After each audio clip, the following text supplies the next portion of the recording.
For years, it was the MCU's ultimate tease. Not, who's the next Iron Man, or how will they beat Kang? No, the real obsession was, when's Mephisto showing up? It became a meme, a fan theory rabbit hole, and the internet's favorite running joke. But when he finally arrived, it wasn't fireworks, it was facepalms. This is how Marvel wasted Mephisto in Ironheart. This is Heroscope. Let's dig in. To really get the depth of this disappointment, you have to go back to the start of Phase 4, back to when the world was in lockdown, and our collective obsession was a weird and wonderful show called WandaVision. WandaVision wasn't just a TV show, it was a weekly mystery, and for millions of fans, Mephisto was at the heart of it, and it all made perfect sense. In the comics, the connection is right there, and it's devastating. Wanda Maximoff, desperate for a family, unknowingly uses fragments of Mephisto's soul to magically create her sons, Billy and Tommy. When Mephisto eventually reabsorbs those soul fragments, the boys just stop existing. It's a trauma that shatters Wanda and kicks off some of her darkest stories. So, when WandaVision gave us a grieving Wanda who had magically created a perfect life, complete with those same two boys, the alarm bells in the fandom went off. The parallels were just too obvious to ignore, and the show seemed to be playing right along, dropping hints that sent theorists into a spiral. Remember Dottie in episode 2? The neighborhood queen bee says, "The devil's in the details." And Agnes immediately whispers to Wanda, "That's not the only place he is." The devil's in the details, Bev. That's not the only place he is. The internet went nuclear. Was Dottie Mephisto? Was Agnes working for him? Then there was Senor Scratchy, Agatha's pet rabbit. In the comics, Agatha's son is named Nicholas Scratch, and he's served Mephisto. Was the rabbit him? Or Mephisto himself, keeping an eye on Wanda's kids? It sounds ridiculous now, but at the time, it felt like a real piece of the puzzle. But the biggest clue was Pietro. Not our Pietro, but Evan Peters, the Quicksilver from the Fox Men movies, showing up at Wanda's door. The shock quickly turned into a dark theory. This Pietro was a little off, goading Wanda, and then in the Halloween episode, he calls Billy and Tommy demon spawn. To the theorists, that wasn't a joke, it was literal. He was Mephisto in disguise, twisting the knife by wearing her dead brother's face and calling her children what they really were. The hype hit its peak when Paul Bettany, Vision himself, teased that he got to work with a legendary actor he'd always admired. Everyone was convinced. It had to be Al Pacino, Robert De Niro. Someone huge was about to be revealed as the puppet master. That actor, of course, turned out to be Paul Bettany, acting opposite himself as White Vision. It was the first of many Mephisto-related rug pulls, and the infamous Ralph Bohner reveal was the nail in the coffin. But the hope didn't die, it just shifted. Fans looked for him in Loki. They looked for him in Spider-Man: No Way Home, a story based on One More Day, the comic where Peter makes a deal with Mephisto.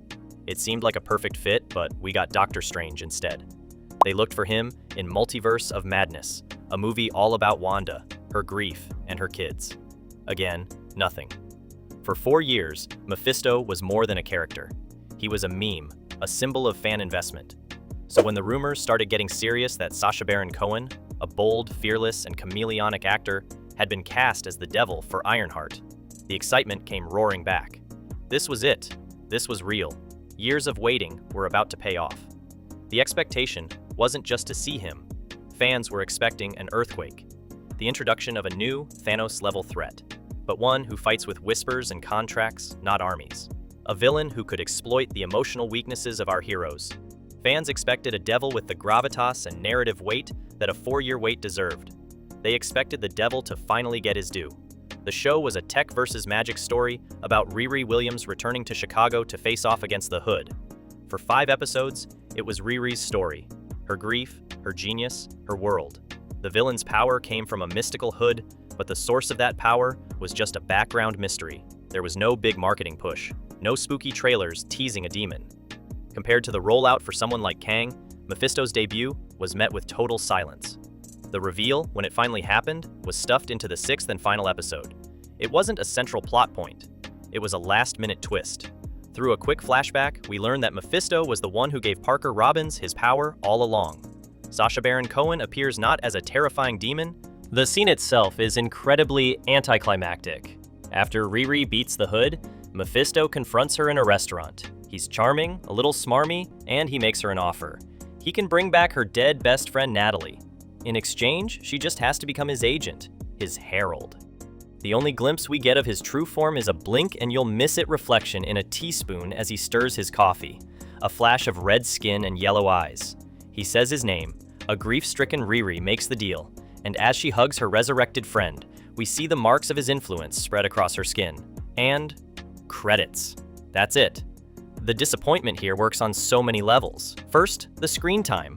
For a character with this much hype, a 5-minute finale cameo feels less like an introduction and more like a contractual obligation. It felt, as one review put it, parachuted into Ironheart from an altogether higher camp planet, totally disconnected from the gritty tone of the rest of the show. Second, the reveal itself serves another character's cliffhanger, not Mephisto. He's just a plot device to set up Riri's Season 2. He doesn't do anything powerful, he just talks about it. We don't see his corruption, we're just told he was behind the hood. It's the ultimate sin of storytelling. Telling, not showing. We were promised a master manipulator, and we got a supernatural lone shark making a business proposition. Sacha Baron Cohen, an actor known for his explosive energy, was left with basically nothing to do. His performance was called a pantomime villain by some, with a wandering accent and a presence that was more weird than scary. That's not on Cohen, it's on the material. He was asked to deliver on 4 years of fan hype in a few lines of dialogue, an impossible task. The character felt hollow, an Easter egg brought to life without the very soul that's supposed to be his currency. He was just an afterthought in someone else's story. After years of fans building Mephisto into the ultimate MCU bad guy, Marvel gave him to us as a middle manager, setting up a storyline that might not even happen. The epic, fan-fueled promise ended not with a bang, but with the quiet clink of a spoon in a coffee cup. So how does this even happen? How does the studio that gave us Loki, Killmonger, and Thanos completely fumble a debut that should have been a slam dunk? The answer seems to be hiding in one very telling interview. When Ironheart head writer Shanaka Hodge was asked by Entertainment Weekly if putting Mephisto in the show was her idea or a Marvel mandate, her answer was cautious but revealing. She said, "That's a really great question. I wish I could answer it more plainly. It was not my decision alone. I was empowered by Marvel to make that decision. I don't know what will happen next with the character or with Sacha in the MCU. But as a fan, I'm really hoping to see him make lots of appearances." Mephisto wasn't in Ironheart because he was the right villain for Riri's story. He was in Ironheart because Marvel needed to finally drop him somewhere, anywhere, to pay off the speculation. This points to a huge flaw in the MCU strategy right now. A checklist approach to storytelling. You can almost picture a whiteboard in a Marvel office with a list of fan theories and loose ends, and the job is just to check them off, whether it makes sense for the story or not. The how and why don't matter as much as the what. The goal was debut Mephisto, so they found a show with a bit of magic and crammed him into the finale. Think about how they introduced Thanos. From his very first smirk in the Avengers post-credits, his presence was felt. Every time he showed up, every time his name was mentioned, his legend grew. The Infinity Stones were driving the plots of entire movies. By the time he finally arrived in Infinity War, it felt earned. Mephisto's arrival felt completely unearned. He has zero thematic connection to Riri Williams. Her story is about legacy, genius, and grief. Dropping the actual devil into her finale to tempt her is a narrative shortcut. It's a cheap way to force a moral conflict instead of letting one grow naturally from her journey. He didn't challenge her on her own terms. He just offered a magical, get-out-of-grief-free card, which cheapens her entire emotional arc. This mandate-driven approach also explains why there was no marketing. Marvel had to know the role was tiny. They couldn't build a campaign around a 5-minute cameo without creating an even bigger backlash. So they stayed quiet, probably hoping the surprise would be enough. It wasn't. The reveal landed with a thud, generating a brief flicker of online chatter that quickly turned into apathy. In the end, Mephisto wasn't treated like a character, he was treated like content. He was the solution to a long-running meme, a way to finally stop the "Where's Mephisto?" questions. But in solving that little headache, Marvel created a much bigger problem. They showed they don't understand why fans were excited. It was never just about seeing a guy in a red suit. It was about the potential he represented. For psychological horror, for stories that would test our heroes' morals, for a villain who could truly get under their skin. By reducing him to a finale twist, they threw all of that away in one scene. The consequences of this go way beyond one show. This isn't just about one wasted villain, it's about breaking the most valuable thing Marvel has: fan trust. For years, the MCU was built on a deal with the audience. The deal was, pay attention, follow the threads, and we promise to reward you with satisfying stories. The whole fan theory culture wasn't a bug, it was a feature. It created a level of engagement that turned watching movies into a shared experience. We were all detectives looking for clues. But when you keep building up mystery boxes only to reveal that they're empty, you break that deal. The Ralph Boner joke in WandaVision was the first crack. It was Marvel winking at the theories before dismissing them with a cheap laugh. It was frustrating, but you could write it off as a one-time thing. The Mephisto situation in Ironheart feels worse. It feels cynical. It feels like the studio is saying, "You wanted this character? Fine, here. Now shut up about it." It treats years of real fan passion like an annoyance that needed to be silenced. The result is that the audience just stops caring. When every theory leads to a dead end or a weak payoff, people are going to stop speculating. The fun of trying to connect the dots turns into cynicism. Why bother getting invested if the writers are just going to ignore it or use it as bait for a hollow reveal? The reaction to Mephisto's debut is proof. Where there should have been celebration, there was mostly just a collective shrug. The reveal wasn't a cultural moment because the execution was so profoundly uninspired. Marvel cried devil one too many times, and when he finally showed up, nobody cared. This hurts the MCU's future. The franchise runs on the promise of what's next, but Mephisto's introduction as a cliffhanger for a show with an uncertain future feels like a promise on shaky ground. It's no longer a guarantee of exciting things to come, it's just another loose thread in an increasingly tangled web that audiences have less and less faith will ever be tied up. They took one of their most powerful villains and turned him into a punchline for a second time. The first time, the joke was that he wasn't there. This time, the joke is that he was there, and it didn't matter at all. But there's something even more troubling here that goes beyond just one character. The way Marvel handled Mephisto reveals a fundamental shift in how they approach storytelling, and it's not a good one. The MCU used to be driven by creative vision. Each film felt like it had something to say, a reason to exist beyond just advancing the larger narrative. Even when they were building toward Infinity War, each individual story felt complete and necessary. Iron Man's arc in Civil War wasn't just about setting up Endgame, it was about exploring the consequences of his choices and the weight of responsibility. Now, it feels like Marvel is working backward from a spreadsheet. They have a list of characters they need to introduce, plot points they need to hit, and fan expectations they need to address. The question isn't, what story do we want to tell, but what boxes do we need to check? This explains why so many recent MCU projects feel overstuffed and unfocused. They're not driven by a single, clear vision, they're driven by multiple mandates pulling in different directions.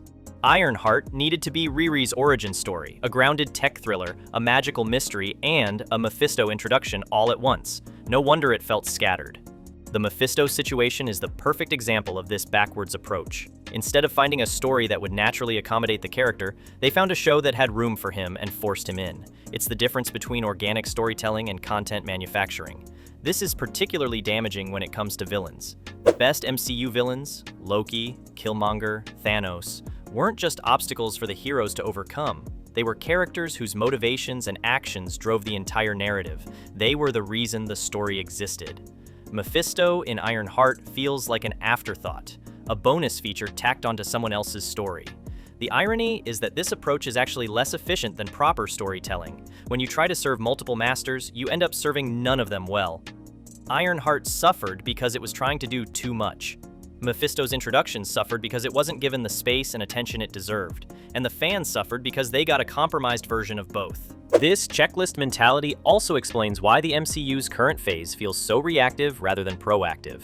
They're not building towards something, they're responding to criticism and fan demands. The multiverse wasn't introduced because it was the next logical step in the story. It was introduced because fans wanted to see Tobey Maguire and Andrew Garfield again. The X-Men and Fantastic Four aren't being integrated because they fit naturally into the current narrative. They're being integrated because Disney bought Fox. None of this is to say that fan service is inherently bad. The best MCU moments have often been the ones that rewarded longtime fans for their attention and investment. But there's a difference between earned fan service and pandering. Earned fan service enhances the story, pandering substitutes for it. The Mephisto situation is pandering at its most obvious. It's Marvel saying, "You wanted this character, so here he is," without any consideration of whether his presence actually improves the story or advances the larger narrative in a meaningful way. The Mephisto situation isn't happening in a vacuum. It's part of a larger pattern that's been emerging in the MCU's current phase, and it doesn't paint a pretty picture for the future. Marvel is currently juggling more characters, storylines, and projects than ever before. The Disney Plus series have exponentially increased the amount of content they're producing, while the multiverse concept has opened the door to literally infinite possibilities. On paper, this should be exciting. In practice, it's leading to the exact problems we see with Mephisto. Characters and concepts being spread too thin, stories being sacrificed for setup, and quality being compromised for quantity. The issue isn't just that they're making too much content, it's that they're making content for the wrong reasons. The MCU used to be driven by the question, what story do we want to tell? Now it seems driven by what content do we need to produce. There's a difference between expanding a universe and simply filling it with stuff. This is why so many recent MCU projects feel like they exist primarily to set up other projects. Ironheart exists to introduce Riri Williams and tease future stories. Secret Invasion exists to explain why Nick Fury has been absent and set up the Marvels. The Falcon and the Winter Soldier exists to pass the Captain America mantle to Sam Wilson. These aren't necessarily bad goals, but when they become the primary reason for a project's existence, the project itself suffers. The Mephisto situation perfectly encapsulates this problem. His introduction wasn't about starting his own story, it was about providing a hook for future content. But here's the thing, if you don't make audiences care about the character in his first appearance, they're not going to be invested in his future appearances. You can't build anticipation for something that didn't work the first time. This approach is also unsustainable from a creative standpoint. When everything is set up for something else, nothing gets to be its own complete story. It's like a house of cards, where every card is leaning on another card, and none of them have a solid foundation. Eventually, the whole structure becomes unstable. We're already seeing signs of this instability. Projects are being delayed, canceled, or heavily retooled. The Kang storyline, which was supposed to be the backbone of this phase, has been essentially abandoned. The Young Avengers, who have been teased across multiple projects, still don't have their own show or movie. The X-Men integration, which fans have been expecting for years, keeps getting pushed back. The Mephisto situation suggests that Marvel is aware of these problems, but doesn't know how to fix them. Their solution seems to be to double down on the same approach that created the problems in the first place. Instead of taking the time to properly develop characters and storylines, they're trying to address fan concerns with quick fixes and surface-level solutions. This is particularly concerning because it suggests a fundamental misunderstanding of what made the MCU successful in the first place. The early films worked because they were complete stories first and universe-building exercises second. Iron Man wasn't just a setup for the Avengers, it was a compelling story about Tony Stark's journey from weapons dealer to hero. The fact that it also set up future films was a bonus, not the primary purpose. The current approach reverses this priority. Projects are universe-building exercises first, and complete stories second. That's why they feel so hollow, and that's why characters like Mephisto feel wasted. When your primary goal is to set up the next thing, you don't have the time or focus to do justice to the current thing. The sad irony is that this approach is actually counterproductive to the universe-building goal. Audiences connect with characters through good stories, not through setup and teasing.